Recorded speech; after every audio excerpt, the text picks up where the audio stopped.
35 chrétiens s'agenouillèrent en ligne, les mains attachées dans le dos, conscients que ces instants pouvaient être leurs derniers sur terre. Les bourreaux levèrent leurs armes. Alors, l'impossible se produisit, quelque chose que personne n'avait prévu. Ce que je m'apprête à partager avec vous s'est produit il y a seulement 3 mois dans le nord du Nigeria. C'est une histoire qui semble tout droit sortie de la Bible, mais elle est bien réelle. 35 croyants ont fait face à la mort pour leur foi, et ce que Dieu fit ensuite vous donnera des frissons. Ceci n'est pas simplement un autre témoignage. C'est la preuve que le même Dieu qui a ouvert la mer Rouge accomplit encore des miracles aujourd'hui. Laissez-moi vous décrire la scène. C'était un mardi matin dans l'état de Kaduna, au Nigeria. Le soleil était déjà brûlant à 9 heures et la poussière de la saison sèche donnait un aspect brumeux à tout. Le pasteur Samuel Adebayo dirigeait sa réunion de prière matinale habituelle dans l'église de la Communauté de la Grâce lorsqu'ils entendirent le bruit de motos approcher. Si vous n'êtes jamais allé dans le nord du Nigeria, vous devez comprendre une chose. Quand vous entendez plusieurs motos se diriger vers une église, surtout dans des zones où les chrétiens sont minoritaires, votre cœur s'emballe. Ce ne sont pas de simples motards, ce sont souvent des groupes armés qui prennent spécifiquement pour cible les chrétiens. Le pasteur Samuel avait déjà vécu cela. 2 ans plus tôt, son église avait été attaquée pendant un office dominical. Ils avaient perdu 12 membres ce jour-là, mais il avait refusé d'arrêter les réunions. Il avait refusé de laisser la peur gagner. Alors, quand il entendit les moteurs devenir plus bruyants, il sut exactement ce qui se passait. Les portes de l'église s'ouvrirent brutalement. 27 hommes armés firent irruption, criant et brandissant des fusils d'assaut. L'assemblée, environ 60 personnes dont des enfants, se prosterna immédiatement au sol. Les agresseurs portaient des vêtements de style militaire, le visage couvert de tissus sombres. Leur chef, un homme grand au regard froid, parlait un anglais rudimentaire mélangé à du Hausa. « Levez-vous tous lentement, sans mouvement brusque, sinon nous tirons. » La grand-mère âgée au premier rang, Mama Rose, tremblait tellement qu'elle pouvait à peine se lever. Son petit-fils, un adolescent nommé David, l'aida à se lever tout en essayant de cacher sa propre terreur. Les jeunes mères serrèrent leur bébé plus fort, priant silencieusement pour qu'il ne pleure pas. Le chef marcha jusqu'au devant de l'église, ses bottes résonnant sur le sol en béton. « Nous sommes ici pour une raison, annonça-t-il. Vous avez répandu des mensonges sur notre religion. Vous avez converti notre peuple à votre fausse foi. Aujourd'hui, cela s'arrête. » Le pasteur Samuel s'avança, la voix ferme malgré les circonstances. « Monsieur, nous sommes un peuple de paix. Nous n'avons fait qu'adorer Dieu et servir notre communauté. » Le chef rit, un son qui glaça le sang de tous. « Votre Dieu !» Il cracha au sol. « Où est votre Dieu maintenant? Pourquoi ne vous sauve-t-il pas ?» Ce qui arriva ensuite changea tout. Le chef donna un ordre en Haoussa et ses hommes commencèrent à séparer l'assemblée. Ils poussèrent les femmes et les enfants d'un côté de l'église. Les hommes, 35 d'entre eux, des adolescents aux grands-pères âgés, furent forcés d'aller de l'autre côté. « Vous avez un choix », dit le chef, en marchant de long en large, tel un prédateur évaluant sa proie. « Renoncez à ce Jésus. Convertissez-vous à l'islam, jurez allégeance à Allah et vous vivrez. Refusez et vous mourrez ici aujourd'hui. » Le silence dans cette église était assourdissant. On pouvait entendre la respiration des gens, leur cœur battant la chamade. Les femmes pleuraient silencieusement, sachant que leurs maris, fils et pères étaient face à une décision impossible. Puis le pasteur Samuel fit quelque chose qui choqua tout le monde. Il regarda le chef droit dans les yeux et dit « Nous choisissons Jésus ». Un par un, tous les hommes dans cette église répétèrent ces paroles « Nous choisissons Jésus ». L'adolescent David, âgé de seulement 17 ans, le vieux Joseph, qui pouvait à peine tenir debout sans sa canne, le jeune père Michael dont la femme tenait leur nouveau-né de l'autre côté de la pièce. Les 35 hommes choisirent la mort plutôt que de renier leur foi. Le visage du chef se tordit de rage. « Gens stupides, vous avez choisi de mourir pour rien !» Ils forcèrent les hommes à sortir à l'arrière du bâtiment de l'église. Les femmes et les enfants furent obligés de regarder par les fenêtres. Pouvez-vous imaginer être une mère, voyant son mari être traîné dehors, sans savoir si elle le reverrait vivant un jour? La zone derrière l'église n'était que de la terre rouge nue, parsemée de quelques arbres rachitiques qui n'offraient aucune ombre contre le soleil intense. Les agresseurs obligèrent les 35 hommes à s'agenouiller en une seule ligne, dos à l'église. Ils attachèrent leurs mains dans le dos avec une corde rugueuse qui leur entailla les poignets. Le pasteur Samuel était au milieu de la ligne. À sa gauche s'agenouillait David, le jeune adolescent qui aurait dû être à l'école, pas face à une exécution. À sa droite se trouvait Johnson, un homme qui avait survécu à la pauvreté, la maladie et la persécution pendant plus de 70 ans. « Dernière parole avant de rencontrer votre faux Dieu ?» se moqua le chef. Le pasteur Samuel leva la tête vers le ciel brûlant. Le soleil était déjà au zénith, rendant la chaleur presque insupportable.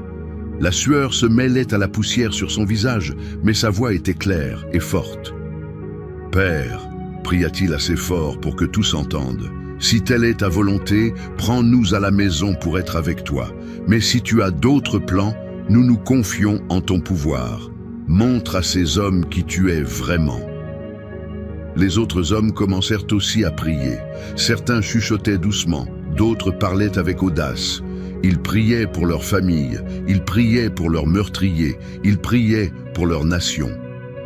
David, l'adolescent, récitait le psaume 23. « L'Éternel est mon berger, je ne manquerai de rien. » Les attaquants levèrent leurs armes. Le chef donna le signal. Et ce fut tout. Mais c'est ici que les choses deviennent surnaturelles. À cet instant précis, et je veux dire à la seconde exacte où ces armes furent levées, le ciel commença à changer. Rappelez-vous, c'était la saison sèche dans le nord du Nigeria. Il n'y avait pas eu un seul nuage dans le ciel depuis des semaines. Les bulletins météorologiques prévoyaient un ciel dégagé pour les jours à venir, mais soudain, l'obscurité commença à se répandre à l'horizon. Au début, ce n'était qu'une petite portion de nuages sombres au loin, le genre que vous ignoreriez un jour normal. Mais ces nuages se déplaçaient vite, à une vitesse anormale. En moins de 60 secondes, ils couvrirent la moitié du ciel. Le chef leva les yeux, confus. « Qu'est-ce que c'est ?» Le vent vint ensuite. Une rafale soudaine et puissante qui surgit de nulle part, soulevant la poussière partout. Les attaquants luttèrent pour garder l'équilibre. Certains de leurs chapeaux furent emportés par le vent, puis les nuages s'ouvrirent. La pluie en saison sèche est inhabituelle. La pluie pendant une exécution est sans précédent. Mais ce n'était pas seulement de la pluie. C'était une averse, comme ils n'en avaient jamais vu. Le genre de pluie qui n'arrive que pendant les pires tempêtes. Mais aucune tempête n'était prévue. En 30 secondes, tout le monde était trempé jusqu'aux os. Le sol poussiéreux se transforma en boue épaisse et glissante. Les agresseurs pouvaient à peine voir à travers la pluie torrentielle qui s'abattait sur eux. Mais la tempête ne faisait que commencer. Des éclairs commencèrent à zébrer le ciel, suivis immédiatement par un tonnerre si fort qu'il fit trembler le sol. Les agresseurs, si confiants quelques instants plus tôt, regardaient maintenant autour d'eux, nerveux. Certains reculaient face aux prisonniers. « Chef, nous devons partir !» cria l'un d'eux par-dessus le rugissement de la tempête. « Ce temps n'est pas normal !» Le chef essayait de garder le contrôle, mais on pouvait voir la peur s'infiltrer dans ses yeux. Il avait vécu dans cette région toute sa vie.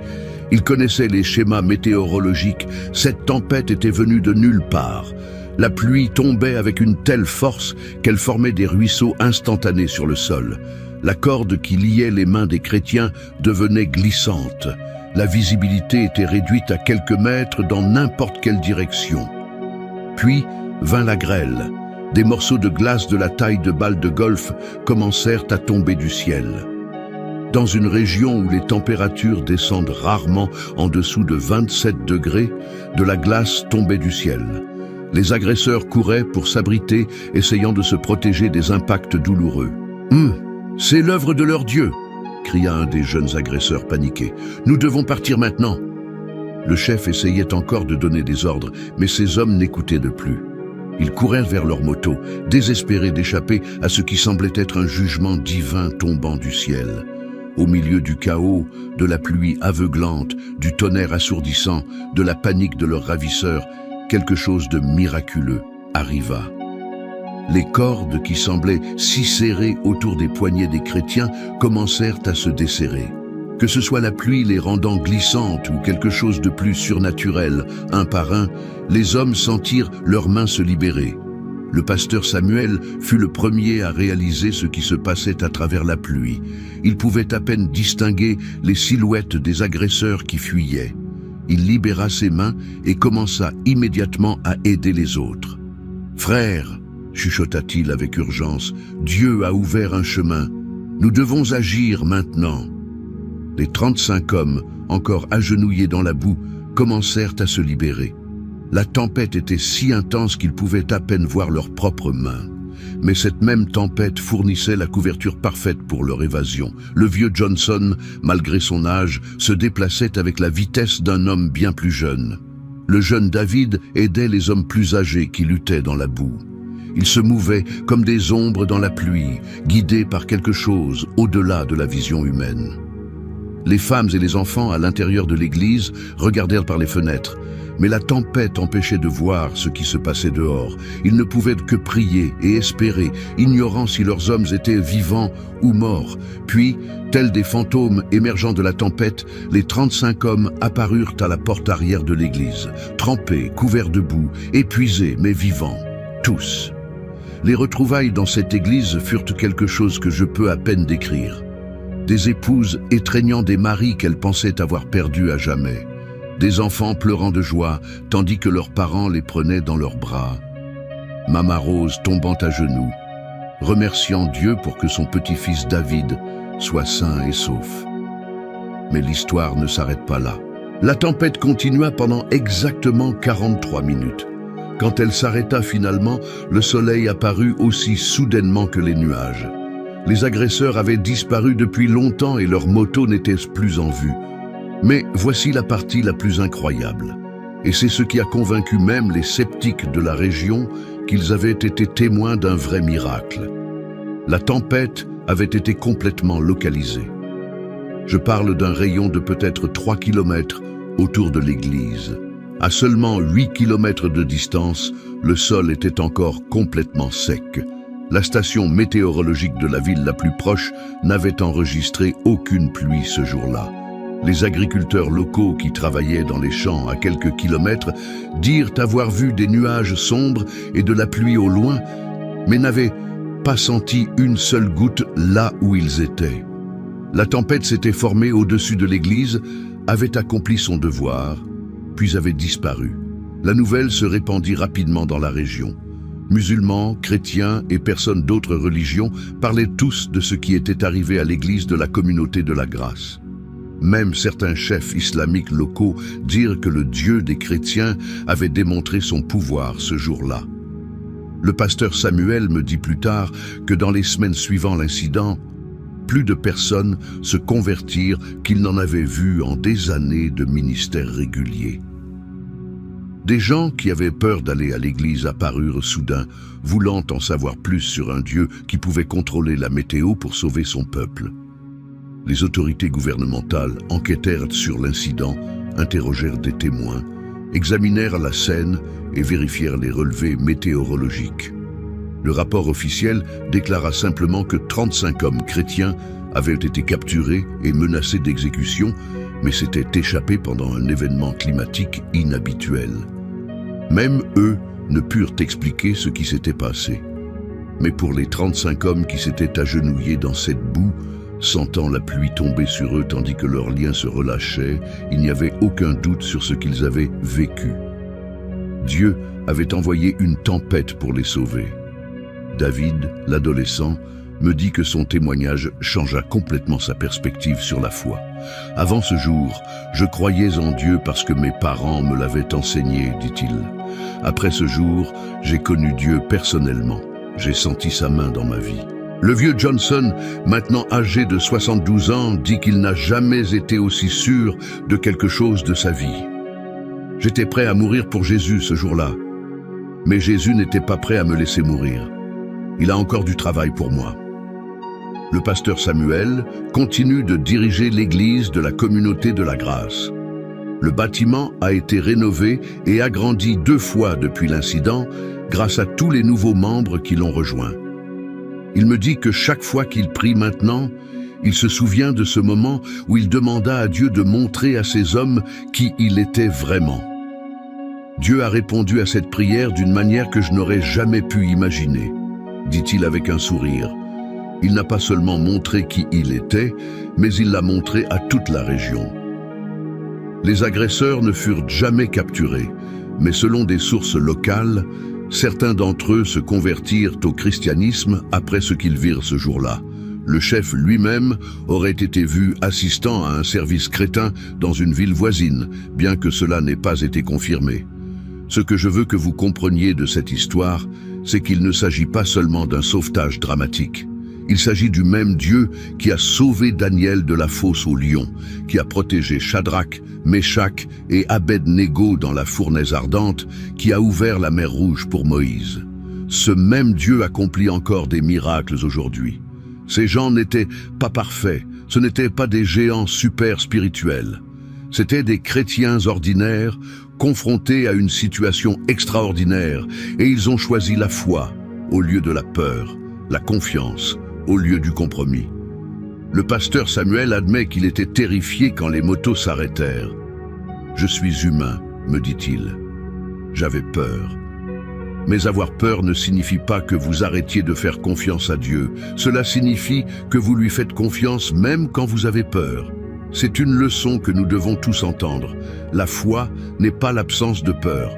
La foi, c'est choisir de faire confiance à Dieu malgré la peur. L'impact de ce jour est allé bien au-delà de ces 35 hommes qui sont sortis vivants. Ce qui est arrivé ensuite est la preuve que quand Dieu agit, les effets en cascade peuvent changer des communautés entières. 3 jours après l'incident, quelque chose d'inattendu arriva.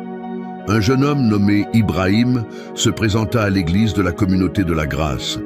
Il était nerveux, regardant constamment par-dessus son épaule, clairement effrayé que quelqu'un le voie là. Le pasteur Samuel le reconnut immédiatement. C'était l'un des agresseurs. Ibrahim ne devait pas avoir plus de 25 ans. Quand il s'approcha du pasteur Samuel, ses mains tremblaient. Dans un anglais hésitant, il expliqua qu'il n'avait pas pu dormir depuis ce jour. Chaque fois qu'il fermait les yeux, il voyait la tempête, entendait les tonnerres, sentait la grêle frapper sa peau. « Pasteur, dit-il, la voix presque un murmure. Votre Dieu, il est réel. J'ai vu ce qu'il a fait. J'étais là. » Ibrahim raconta au pasteur Samuel qu'il avait été forcé de rejoindre le groupe. Sa famille était pauvre et on lui avait promis un bon salaire. Il pensait que ce serait de l'argent facile, juste pour effrayer quelques chrétiens, peut-être voler quelques objets dans l'église. Il ne s'attendait jamais à ce qu'il vit. Quand cette tempête est arrivée, expliqua Ibrahim, j'ai su que nous faisions face à quelque chose de plus grand que nous tous. Les autres hommes avaient peur aussi, mais ils ne l'admettaient pas. Ils continuaient à dire que c'était juste un temps étrange, mais je savais que non. J'ai senti le pouvoir de votre Dieu ce jour-là. Le pasteur Samuel fit ce que Jésus aurait fait. Au lieu d'appeler les autorités ou de chercher la vengeance, il invita Ibrahim à s'asseoir et à écouter parler de l'amour du Christ. La conversation dura 4 heures. À la fin, Ibrahim était à genoux, pleurant, demandant à Jésus de lui pardonner et d'entrer dans son cœur. Le même jeune homme qui était venu tuer des chrétiens était devenu chrétien. Mais la conversion d'Ibrahim apporta de sérieux risques. Quand sa famille l'apprit, elle le renia. Ses anciens amis du groupe militant mirent une prime sur sa tête. Il dut quitter son village et tout recommencer. Le pasteur Samuel et la communauté de l'église accueillirent Ibrahim comme de la famille, l'aidèrent à trouver du travail, lui donnèrent un endroit où rester et, plus important, le pardonnèrent complètement, sans condition, sans période d'essai, juste un pardon pur. Ibrahim aide maintenant au ministère des jeunes de l'église. Il voyage vers d'autres communautés, partageant son témoignage sur la façon dont Dieu peut changer le cœur de n'importe qui. Son histoire est devenue presque aussi puissante que le miracle lui-même. « Je suis venu pour les tuer », dit souvent Ibrahim aux foules, « mais leur Dieu a capturé mon cœur. » La nouvelle de l'événement se répandit au-delà des frontières du Nigeria. Des organisations chrétiennes internationales commencèrent à documenter le témoignage. Des groupes de surveillance de la persécution enquêtèrent et confirmèrent les détails. De grandes publications chrétiennes rapportèrent l'histoire. Mais ce qui me surprend vraiment, c'est que l'histoire se répandit aussi dans la communauté musulmane du nord du Nigeria. Bien sûr, tout le monde n'y crut pas, mais un nombre suffisant de personnes en entendirent parler, ce qui initia des conversations entre chrétiens et musulmans qui n'avaient pas eu lieu depuis des années. Le docteur Amina Hassan, professeur musulman à l'université Ahmadou Bello, fut cité dans un journal local, disant « Croyez ou non au miracle, ce qui est arrivé dans cette église a fait réfléchir les gens. Cela a ouvert des portes pour le dialogue entre nos communautés qui étaient fermées depuis trop longtemps. Certains érudits islamiques reconnurent même que le Dieu des chrétiens avait démontré son pouvoir ce jour-là. Ils ne se convertirent pas, mais acquirent un respect pour la foi chrétienne qui n'existait pas auparavant. Le gouvernement local dut aborder l'incident publiquement, car tant de gens en parlaient. Le gouverneur de l'État, lui-même musulman, fit une déclaration officielle condamnant l'attaque contre l'Église et promettant une plus grande protection pour toutes les communautés religieuses. Plus important, il reconnut que des événements extraordinaires étaient survenus ce jour-là. Il ne put appeler cela un miracle, mais il s'en approcha. Le phénomène météorologique devint aussi un objet de curiosité scientifique. Des météorologues de l'université de Lagos voyagèrent dans la région pour étudier l'événement. Ils interviewèrent des témoins, examinèrent les schémas météorologiques et vérifièrent les données satellitaires. Leur conclusion: nous ne pouvons pas expliquer comment un système orageux si localisé et intense a pu se développer et se dissiper si rapidement dans une zone sans conditions atmosphériques propices à la formation de tempêtes. Geniard. En d'autres termes, même les scientifiques ne purent l'expliquer naturellement. Le docteur Michael Okafor, météorologue en chef de l'équipe, dit à la presse locale: en 30 ans à étudier les schémas météorologiques dans cette région, je n'ai jamais rien vu de tel. La tempête sembla se former directement au-dessus d'un endroit très spécifique. Elle dura juste assez longtemps pour interrompre les événements qui s'y déroulaient, puis disparut complètement. D'un point de vue scientifique, cela défie toute explication. Pendant ce temps, les 35 hommes sauvés ce jour-là faisaient face à leur propre transformation. Chacun d'eux avait affronté la mort et avait été libéré surnaturellement. Ce genre d'expérience vous change pour toujours. Michael, le jeune père que j'ai mentionné plus tôt, me dit qu'avant ce jour, sa foi consistait principalement à aller à l'église le dimanche et à prier avant les repas. Après avoir expérimenté la puissance de Dieu de première main, toute sa relation avec le Christ s'approfondit. « Je priais en espérant que Dieu m'entende », expliqua Michael. « Maintenant, je prie en sachant qu'il m'entend, parce que j'ai vu ce qu'il peut faire. » Michael créa un groupe de prière dans sa maison qui se réunit tous les mardis matins, le même jour de la semaine où ils avaient failli être exécutés. Le groupe compte maintenant plus de 40 membres réguliers qui consacrent leur temps à prier spécifiquement pour l'Église persécutée dans le monde entier. David, l'adolescent, prit une décision qui surprit tout le monde. Au lieu d'être traumatisé par l'expérience, il se sentit appelé au ministère. À 10 à 7 ans, il annonça qu'il voulait devenir pasteur. Sa grand-mère, Mama Rose, fut d'abord inquiète. « N'as-tu pas déjà affronté assez de dangers pour ta foi ?» demanda-t-elle. La réponse de David fut simple. « Grand-mère, Dieu a sauvé ma vie pour une raison. Je dois découvrir quelle est cette raison. David étudie maintenant la théologie par un programme d'enseignement à distance, tout en continuant d'aider à l'Église de la communauté de la grâce. Il prêche occasionnellement et a un ministère spécial auprès d'autres jeunes confrontés à la pression de renier leur foi. Quand tes amis se moquent de toi parce que tu es chrétien, dit David, souviens-toi que ça vaut la peine de mourir pour Jésus. Et si ça vaut la peine de mourir pour lui, ça vaut définitivement la peine de vivre pour lui. Le vieux Johnson, 72 ans, vécut quelque chose qu'il appelle un but renouvelé. Il envisageait de prendre sa retraite de son rôle d'ancien de l'Église, se sentant trop vieux pour être efficace dans le ministère. Après le miracle, il décida qu'il ne faisait que commencer. Dieu n'a pas sauvé ma vie pour que je reste à la maison à attendre la mort, dit Johnson en riant. Il m'a sauvé pour que je puisse dire aux gens ce dont il est capable.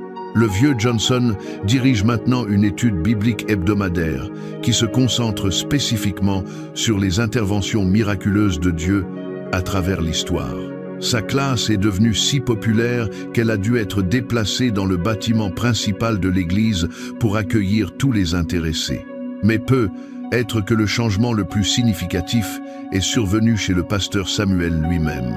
Il avait toujours cru intellectuellement au pouvoir de Dieu, mais en faire l'expérience de façon si dramatique changea quelque chose de profond en lui. Avant ce jour, je prêchais sur les miracles de la Bible, me dit le pasteur Samuel. Maintenant, je prêche sur le Dieu qui fait des miracles et qui est toujours actif aujourd'hui. Il y a une différence. Son style de prédication changea. Ses prières devinrent plus audacieuses. Sa foi devint inébranlable d'une manière qui influence tous ceux qui l'entourent. L'Église est passée de 60 membres à plus de 400 dans les mois suivant l'incident. Mais plus important, la maturité spirituelle et l'audace de l'Assemblée ont cru exponentiellement. Ils n'ont plus peur. Ils prennent encore des précautions de sécurité, ils ne sont pas fous, mais ils ne sont plus motivés par la peur. Ils sont motivés par la foi en un Dieu qui contrôle la météo. Les femmes de l'Église, qui virent leur mari être emmené pour ce qu'elles pensaient être une mort certaine, formèrent leur propre ministère de prière. Elles se réunissent tous les matins à 5 heures pour prier pour les chrétiens confrontés à la persécution dans le monde entier. Madame Sarah Adebayo, l'épouse du pasteur Samuel, dirige ce groupe. Nous savons ce que c'est que de sentir que l'on est sur le point de tout perdre, explique-t-elle. Alors quand nous prions pour les croyants persécutés, nous ne disons pas seulement des mots, nous prions par expérience personnelle. Ce groupe de prière s'est connecté avec des groupes similaires dans d'autres pays. Ils reçoivent des demandes de prière de chrétiens en Chine, en Corée du Nord, en Iran et d'autres endroits où la foi a un prix. Les femmes du nord du Nigeria prient maintenant pour des croyants qu'elles ne rencontreront jamais, dans des pays qu'elles ne visiteront jamais, parce qu'elles comprennent la souffrance pour la foi d'une manière que beaucoup de chrétiens ne comprendront jamais. Les enfants qui furent témoins de l'événement furent aussi affectés, mais de façon positive. Au lieu d'être traumatisés, ils développèrent une confiance profonde dans la protection de Dieu. La petite Grace, qui n'avait que 8 ans quand elle vit son père être emmené par des hommes armés, prie maintenant avec une audace qui surprend les adultes. « Cher Dieu, pria-t-elle récemment à l'église des enfants, merci d'avoir envoyé la pluie pour sauver mon papa. Si de mauvaises personnes essaient encore de nous faire du mal, s'il te plaît, envoie plus de pluie ou peu, être des éclairs la prochaine fois. Tu es vraiment doué avec la météo. » La simplicité et la confiance de sa foi représentent quelque chose de beau, une génération d'enfants grandissant avec la connaissance de première main que Dieu accomplit encore des miracles. L'histoire a aussi inspiré des chrétiens dans d'autres parties du Nigeria qui font face à des persécutions similaires. Des églises qui se réunissaient en secret sont revenues à des réunions publiques. Des pasteurs qui envisageaient de quitter le ministère ont trouvé un courage renouvelé pour continuer. Un réseau d'églises dans la région tient maintenant le culte annuel du Dimanche de la tempête, chaque année à l'anniversaire du miracle. Elles se réunissent pour se souvenir de la fidélité de Dieu et prier pour la protection continue des croyants qui font face à la persécution. Mais l'impact va au-delà de la communauté chrétienne. Le miracle est devenu un point de discussion sur la tolérance religieuse dans tout le nord du Nigeria. Même les gens qui ne croient pas aux aspects surnaturels de l'histoire reconnaissent que quelque chose de significatif est arrivé et ont rassemblé différentes communautés pour le dialogue. Des conseils interreligieux locaux ont organisé des réunions de paix. Des chefs communautaires de différentes origines religieuses ont travaillé ensemble sur des projets pour réduire les tensions religieuses. Le miracle n'a pas résolu tous les problèmes de la région, mais il a ouvert des portes à des conversations qui autrement ne seraient être jamais arrivées. Certains des témoignages les plus frappants vinrent de sources inattendues. Des policiers qui enquêtèrent sur l'incident parlèrent en privé de la façon dont les preuves les avaient convaincus que quelque chose de surnaturel était arrivé. Un officier de police, qui demanda à ne pas être identifié, dit à un journaliste local: « J'ai enquêté sur des centaines de crimes dans ma carrière. J'ai vu des gens mentir, exagérer et inventer de fausses histoires. Mais quand 35 personnes racontent la même histoire incroyable et que les preuves physiques corroborent ce qu'elles disent, vous devez considérer que c'est être vraiment arrivé. » Les professionnels de santé de la région furent aussi impactés. Le docteur Ruth Adamu, qui soigna plusieurs des hommes pour des blessures légères causées par les cordes et les mauvais traitements, dit que l'expérience défia sa vision scientifique du monde. En tant que médecin, je suis formé pour chercher des explications naturelles à tout, expliqua le docteur Adamu. Mais quand des patients nous racontent une tempête de grêle localisée en saison sèche, qui a duré exactement assez longtemps pour sauver leur vie, nous commençons à nous demander si les explications naturelles sont suffisantes pour tout ce qui arrive dans ce monde. L'impact économique fut aussi surprenant. L'Église de la communauté de la grâce et la région ont vu une augmentation du nombre de visiteurs. Des chrétiens d'autres parties du Nigeria et même d'autres pays qui veulent voir où le miracle est arrivé. Cela a amené des affaires aux hôtels, restaurants et magasins locaux. La communauté, autrefois hostile aux chrétiens, a découvert que le tourisme miraculeux chrétien aidait en fait son économie. Le commerçant local Musa Abdullah, un musulman propriétaire d'un petit hôtel près de l'église, me dit « Je ne sais pas si ce qu'ils disent est arrivé, est vraiment arrivé. Mais ces visiteurs chrétiens sont des gens respectueux qui dépensent de l'argent dans notre communauté et ne causent pas de problème. Ils sont les bienvenus ici. » La transformation des relations entre chrétiens et musulmans dans cette zone spécifique est devenue un modèle que d'autres régions essaient de reproduire. Les autorités gouvernementales ont étudié ce qui est arrivé ici pour comprendre comment les tensions religieuses peuvent être réduites dans d'autres parties du pays. Bien sûr, tout le monde ne croit pas à l'histoire. Les sceptiques suggèrent que les hommes ont en quelque sorte mis en scène tout l'événement, ou que le phénomène météorologique était juste une coïncidence inhabituelle interprétée religieusement. Mais voici ce que les sceptiques ne peuvent pas expliquer: les changements dans la vie des gens. Vous ne pouvez pas falsifier la transformation survenue chez Ibrahim, l'ancien attaquant devenu chrétien. Vous ne pouvez pas fabriquer l'audace et la foi que ces hommes démontrent maintenant. Vous ne pouvez pas créer le genre de transformation communautaire survenue dans cette région. Le pasteur Samuel aborde le scepticisme directement dans sa prédication. Certaines personnes ne croiront jamais, peu importe les preuves qu'elles voient, dit-il. C'est leur choix. Mais nous qui étions là, nous qui avons senti la pluie, nous qui sommes sortis vivants quand nous aurions dû mourir, nous savons ce que nous avons vécu et nous passerons le reste de nos vies à le raconter aux gens. L'histoire a été documentée par diverses organisations chrétiennes, investiguée par des journalistes et vérifiée par des autorités gouvernementales. Mais au-delà de toute la documentation officielle, il y a 35 hommes qui marchent dans le nord du Nigeria aujourd'hui qui ne seraient pas en vie si Dieu n'avait pas envoyé une tempête exactement au bon moment. Leurs vies sont des témoignages vivants de la puissance et de la fidélité de Dieu. Chaque souffle qu'ils prennent, chaque mot qu'ils prononcent, chaque prière qu'ils font est la preuve que le Dieu des miracles est encore à l'œuvre dans notre monde aujourd'hui.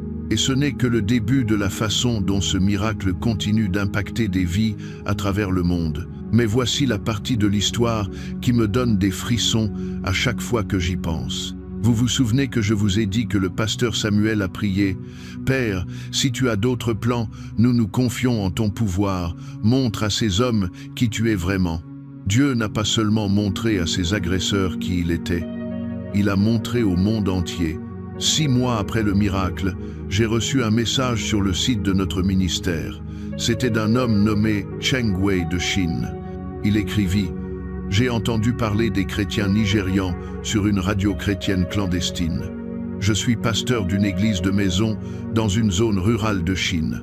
La semaine dernière, la police a encerclé notre réunion et a menacé de nous arrêter tous, à moins que nous arrêtions de nous réunir. Je me suis souvenu de l'histoire des 35 hommes qui ont choisi la mort au lieu du reniement. Quand la police nous a donné le même choix, arrêter de nous réunir ou faire face à la prison, toute notre Église a dit à l'unisson « Nous choisissons Jésus ». La police est partie sans arrêter personne. Parfois, Dieu envoie des tempêtes. Parfois, il a juste besoin de voir que nous sommes prêts à résister à la tempête. Ce message m'a complètement bouleversé. Voici un pasteur en Chine étant encouragé par ce qui est arrivé aux croyants au Nigeria. Le miracle n'était pas juste local, il était global. Depuis, j'ai reçu des messages similaires de fidèles en Iran, en Corée du Nord, en Inde et des douzaines d'autres pays où les chrétiens font face à la persécution. L'histoire de ces 35 hommes est devenue une source de courage pour les fidèles du monde entier, confrontés à leurs propres situations impossibles. Un pasteur en Iran écrivit « Quand ils ont menacé ma famille, je me suis souvenu des chrétiens nigérians. Je me suis demandé « Que ferait-il » La réponse était claire. Tenez bon, faites confiance à Dieu. La persécution s'est réellement arrêtée après que nous ayons refusé de reculer. Une femme en Corée du Nord fit passer clandestinement une lettre disant « Nous avons entendu parler de la tempête que Dieu a envoyée pour sauver son peuple en Afrique. Nous prions pour qu'il envoie sa protection sur nous aussi. En attendant, nous continuerons à nous réunir en secret, sachant que le même Dieu qui a sauvé les chrétiens nigérians veille sur nous. C'est ce que je veux que vous compreniez. » Cette tempête n'avait pas pour but de sauver seulement 35 hommes au Nigeria. Elle avait pour but de démontrer aux chrétiens partout que notre Dieu est toujours le même Dieu qui a divisé la mer Rouge, qui a fermé la gueule des lions et qui a ressuscité les morts. Chaque croyant confronté à la persécution a maintenant un exemple moderne de l'intervention miraculeuse de Dieu. Ils ont la preuve qu'il n'a pas arrêté de faire des miracles. Ils ont la preuve qu'il répond encore aux prières de son peuple dans des situations impossibles. Les agresseurs pensaient qu'ils ne faisaient que tuer quelques chrétiens locaux. Ils n'avaient aucune idée qu'ils défiaient le Créateur de l'univers. Ils n'avaient aucune idée que leurs actions résulteraient en un témoignage qui encouragerait les fidèles sur tous les continents. Le pasteur Samuel m'a dit quelque chose récemment qui capture parfaitement la situation dans son ensemble.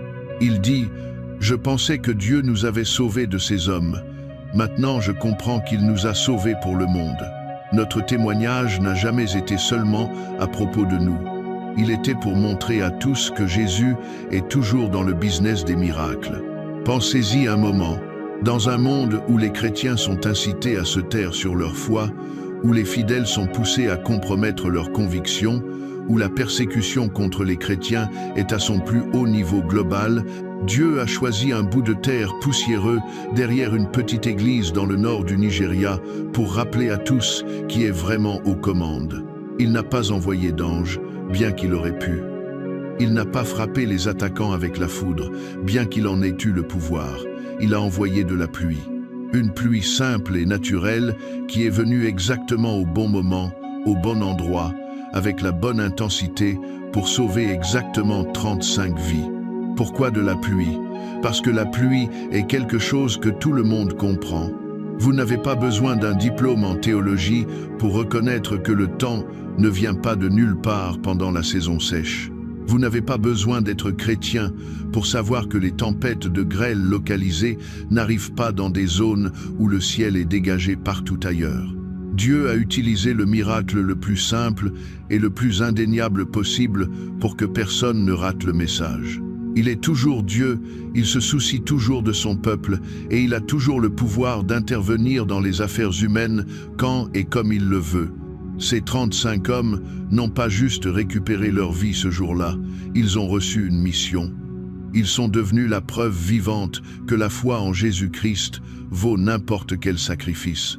Parce que le Dieu que nous servons est plus grand que n'importe quelle menace que nous affrontons. Leur histoire a déjà atteint des millions de personnes à travers le monde. Elle a été traduite en dizaines de langues. Elle est partagée dans des églises clandestines, enseignée dans des études bibliques et proclamée dans des chaires sur tous les continents. Mais plus important, elle change des cœurs. Des gens qui avaient abandonné Dieu redécouvrent la foi. Des croyants qui abandonnaient leurs convictions trouvent le courage de tenir bon. Des pasteurs qui étaient prêts à abandonner trouvent la force de continuer. Les 35 hommes qui se sont agenouillés dans cette boue vivent encore leur vie normalement. Ils vont au travail, élèvent leur famille, gèrent les problèmes du quotidien, comme n'importe qui d'autre. Mais ils portent en eux quelque chose de spécial, la certitude absolue que leur Dieu est réel, qu'il les aime et qu'il a le pouvoir de faire n'importe quoi. Cette certitude est contagieuse. Elle se répand à tous ceux qui entendent leur histoire. Elle nous rappelle que nous servons un Dieu qui n'est pas limité par les lois naturelles, les systèmes politiques ou les menaces humaines. Quand vous ferez face à votre propre situation impossible et vous la rencontrerez, souvenez-vous des chrétiens nigérians. Souvenez-vous que le même Dieu qui a envoyé une tempête pour les sauver est le même Dieu qui entend vos prières. Il n'enverra peu, être pas une tempête pour vous. Il n'interviendra peu, être pas de la manière dramatique que vous attendez, mais il sera avec vous.